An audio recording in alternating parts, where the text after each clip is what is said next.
I love hummus and I buy far too much of it, to be quite honest. Yes, the traditional hummus, but also the flavoured ones as well.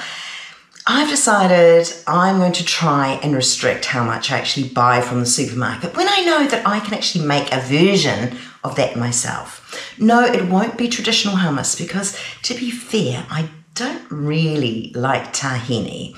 So I'm going to be making a chickpea dip of my own. And it kind of comes in 3 different parts.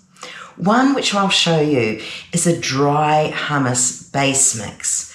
And I make it by the cup and I have it on my shelf. And anytime I feel like making hummus, I can add that to my wet hummus mix. Now that wet version is the mashed up chickpeas, it's got the lemon juice, it's got olive oil.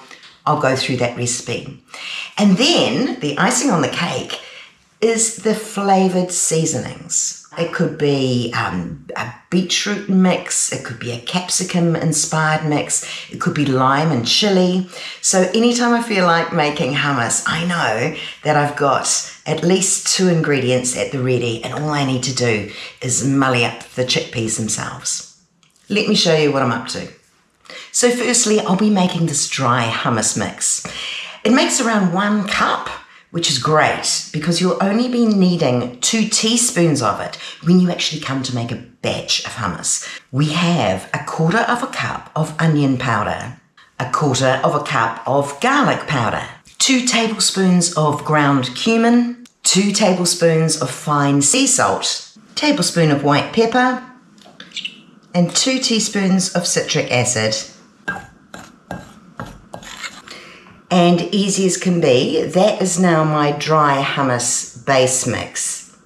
The wet mix of the chickpea dip, my 1 cup of dried chickpea has been soaking overnight in water and it's doubled in size. So it's actually equates to 2 cups of cooked or hydrated chickpea.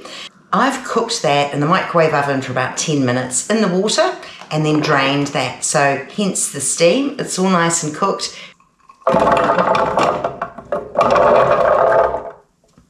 3 tablespoons of Greek yogurt, 3 tablespoons each of sunflower and pumpkin seeds, 3 tablespoons of olive oil, 3 tablespoons of lemon juice, 3 tablespoons of the chickpea cooking liquid or water, and 2 teaspoons of the chickpea dip base mix.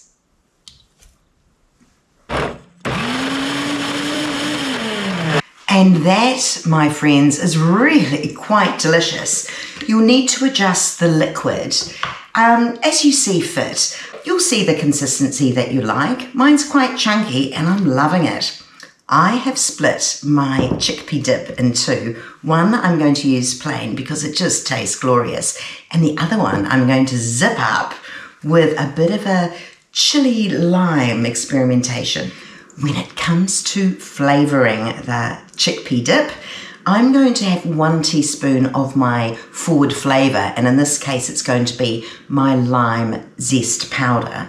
And then I'm going to knock back to 1/4 teaspoon for the other bits and pieces. So that's the smoked paprika, the mustard powder, chili flakes, and the ginger. And I'll have a taste test to see what's missing. But I think it's just going to be zippy and glorious.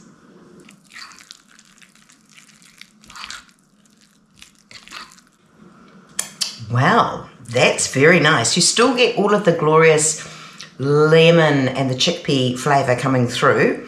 But this spiced version is really nice.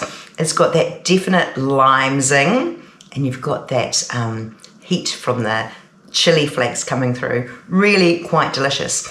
I'm really excited by this. So I've got my dry hummus base mix. I'll have that handy to use whenever I have the wet mix available.